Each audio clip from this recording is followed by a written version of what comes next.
ჩვენი შემდეგი სტუმარია პროექტ ცეკვავენ ვარსკვლავების ერთ-ერთი გამორჩეული მონაწილე, ანსამბლ რუსთავის სოლისტი, მოცეკვავე ნიკოლოზ ჩუბინიძე. მოგზავნდი შეგენაცვალე.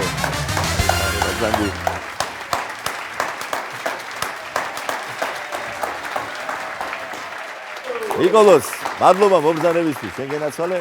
გამორჩეულად წარმატებული გამოსვლა ჰქონდა შენ, იმიტომ რომ ნებისმიერი კონკურსიდან თავარი რამ რჩება მაყურებელს, მსმენელს, ეს არის შთაბეჭდილება, ეს არის შეხედულება და პრინციპში ალბათ არსი ნებისმიერი კონკურსის თუ სატელევიზიო პროექტისა სწორედ ეს არის და მართლაც წინვალი შთაბეჭდილება დატოვე შენს ულამაზეს და უნიჭიერეს მეწყვილესთან ერთად და სული და გულით მოგილოცავ ამ გამორჩეულად წარმატებულ გამოსვლას. აი ხარ. უღრმესი მადლობა. ესეთი წარდგენისთვის, მადლობას გიხდით გადაცემაში მოწვევისთვის. ნამდვილად სწორად აღნიშნეთ, როცა ვხედავ ადამიანების ასეთ დიდ სიყვარულს, ვფიქრდები, რომ ამ დაშრომას ფუჭად არ ჩაუვლია ნამდვილად. ჩემი პროექტში შესვლის დღიდან მიზანი იყო ის, რომ რა თქმა უნდა, ყოველთვის მქონდა გონებაში დაშვებული ის, რომ მოხდებოდა ის ეტაპი, რომ მე დავტოვებდი პროექტს. მაგრამ მინდოდა რომ ისე დამეტოვებინა პროექტი, რომ აი ადამიანს ჩემზე ეთქვა, რომ კარგად ცეკვავდა, კარგად წარმოაჩინა თავისი მაქსიმუმი და ალბათ თუ მაყურებლების ოვაციების გამიმშელებთ, ალბათ ეს გამოვიდა და უთუოდ. ცალსახად მადლობა ჩემს პარტნიორს, რა თქმა უნდა, ნიცაც იბაძეს, რომელიც საქართველოში არ იმყოფება და მოვიკითხავ აქედან. მეც მოვიკითხავ, ძალიან მინდოდა ყოფილიყო სტუმრად, მაგრამ სამომავლოდ, იმიტომ რომ ობიექტური მადლობა ისევ და ისევ თქვენ მოწვევისთვის. სანამ უშუალოდ გადავალთ საუბარზე მე თქვენს მიმართ ძალიან დიდი პატივისცემა მინდა გამოვხატო და ერთ პატარა ისტორიას უკვე გავკადნიერდები და სიამოვნებით. მოკლედ მე სოფელში დავიბადე, გავიზარდე, ჩემი ლამაზი საზანო, ჩემი სოფელი. თერჯოლის რაიონი, ულამაზესი სოფელი. კი, ულამაზესი სოფელია, გეპატიჟები სხვათა შორის. მადლობა შენჯერმა. მოკლედ მამა მუშაობდა თბილისში, მე იქ ვიზრდებოდი და ეტაპობრივად სამუშაოს როცა მორჩებოდა, ჩამოდიოდა, შემდეგ ბრუნდებოდა, ჩამოდიოდა. ყოველთვის ნუ ეხა როგორც პატარა ბავშვი რა, როცა მოდიოდა სახლში, სულ ეგრევე ჩანთაში ჩახვდებოდი ხოლმე, აბა რა იქნებოდა იქ ტკბილეული და რაღაც მანებიურებდა ხოლმე ამ ყველაფრით. ერთი დღეც იყო, ჩამოვიდა თბილისიდან მამა და მეუბნება რომ ნიკალას მეძახის. ნიკოლოზი კი მქვია, მაგრამ ნიკალას მეძახის ესე შინაურად, რომ მე შენთვის საჩუქარი მაქვს და გავგიზდი სიხარულისგან ეხა რა თქმა უნდა, კანფეტები და შოკოლადები სულ იყო, მაგრამ საჩუქარი ეხა უკვე ისე წარმოვიდგინე და სახლში მქონდა ესეთი პატარა ვიდეო მაგნიტოფონი და როდესაც გავხსენი ჩანთა, მამამ ამოიღო კასეტა და ამ კასეტას ზემოდან ეწერა იუმორინა. ნუ ეხა მაშინ არ ვიცოდი ეს რა იყო იუმორინა, მაგრამ გამეხარდა პირველ რიგში რა თქმა უნდა სოფელში იქ უშუქობაც იყო რაღაც, მაგრამ როცა მოვიდოდა შუქი, რომ კასეტას ჩავთავდი და ვუყურებდი და აი მაქედან გავხდი თქვენი დიდი გულშემატკივარი. ძალიან მომწონს ეს პროექტი და ჩემი ძალიან დიდი პატივისცემა თქვენ. უღრმესი მადლობა. გაიხარეთ. ნიკა, შენ აი მართლა უნივერსალიზმი გამოვავლინე, იმიტომ რომ იყო იქ ქართულის ტურები, ანუ ქართული ცეკვები, სადაც მართლა წინვალეს გამოხოდით შენ და შენი მეწყვილე და გარდა ამისა, რაც თავარია კაცო, ლათინურ ამერიკული ცეკვები, ნამდვილი პროფესიონალებით გამოდიოდა და რა ვიფიქრე, იცი, ხა შენ ანსამბლ რუსთავის სოლისტი ხარ. ხშირად გიწევთ გასტროლებზე ყოფნა.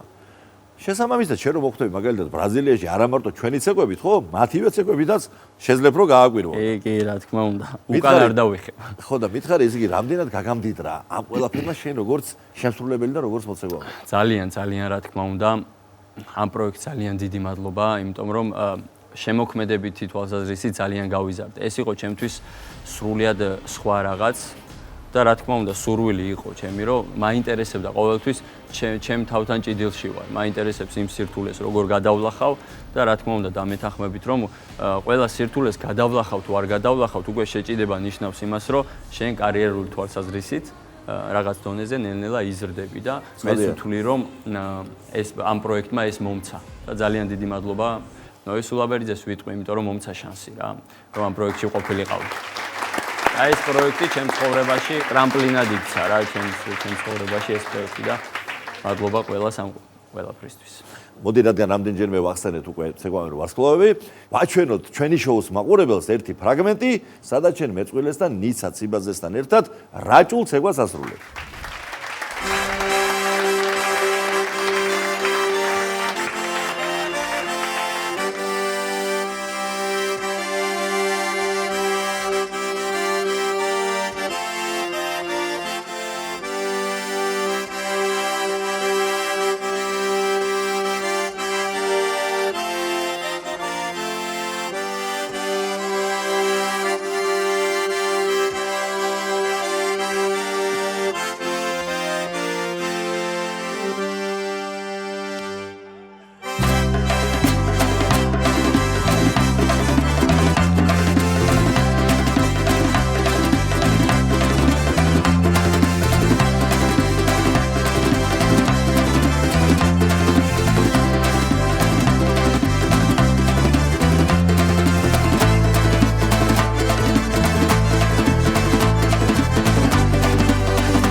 ნიკოლოს, მე როგორც ვიცი, შენ 4 წლის ასაკიდან ცეკვავ, ხო?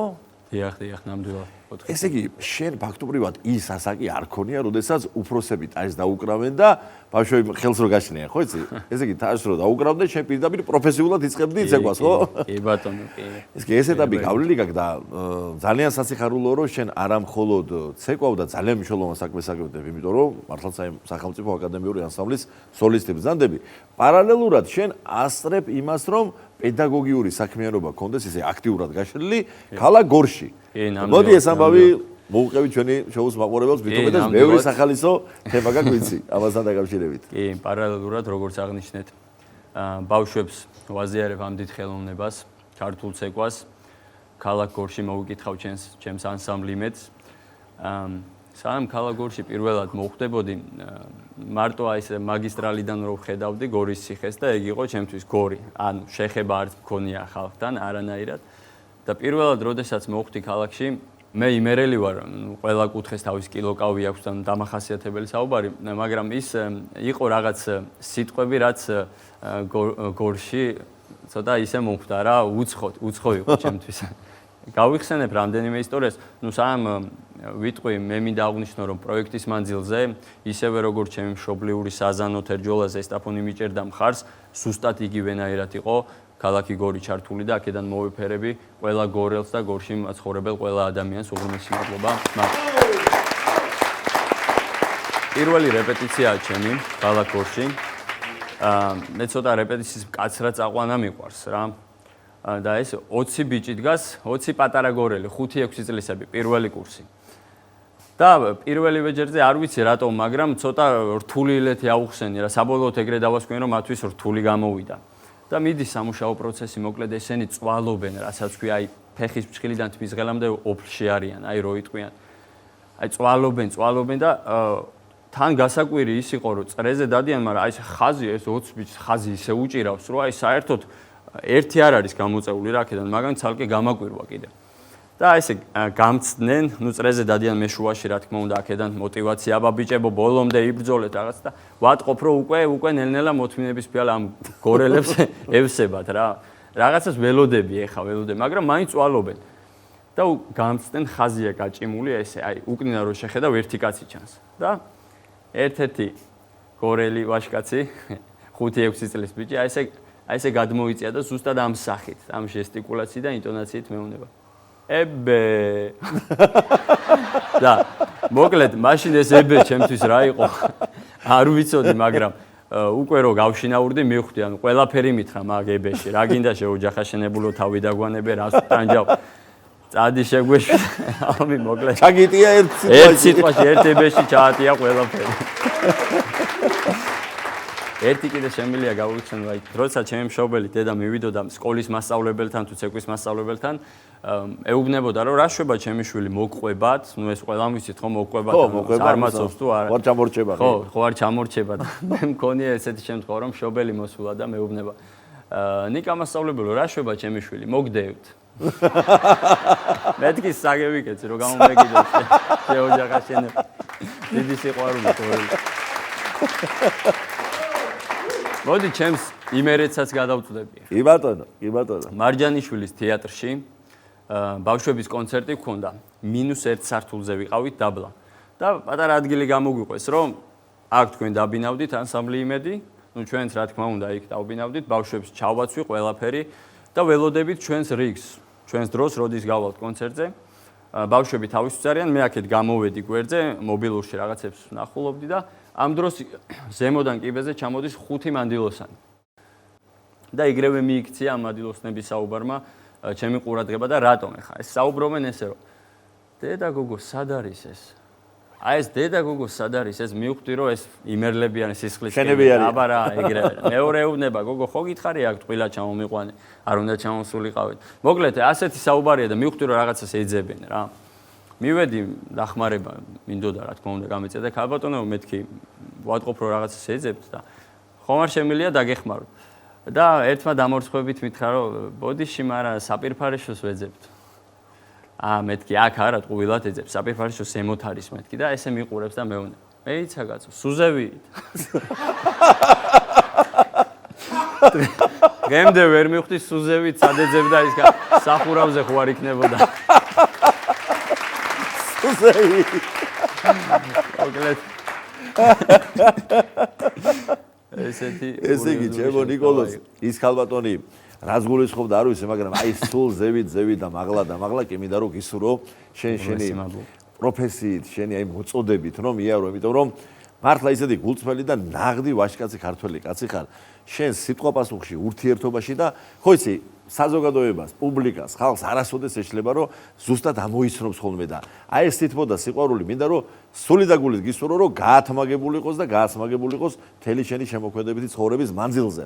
და ახლა რადგან აქ მყავხარ ვიდეო ფრაგმენტი კი შევთავაზეთ მაყურებელს, მაგრამ საკმაოდ სივრცე კი არის ახლა კასპარ უთქვას და რამე თუნდაც პატარა რომ წამიცეკოთ ისე რომ ცეცხლი რომ აქაც დავანთოთ. დავესწრები რომ დავანთოთ. აბა ხო შეგებსალე.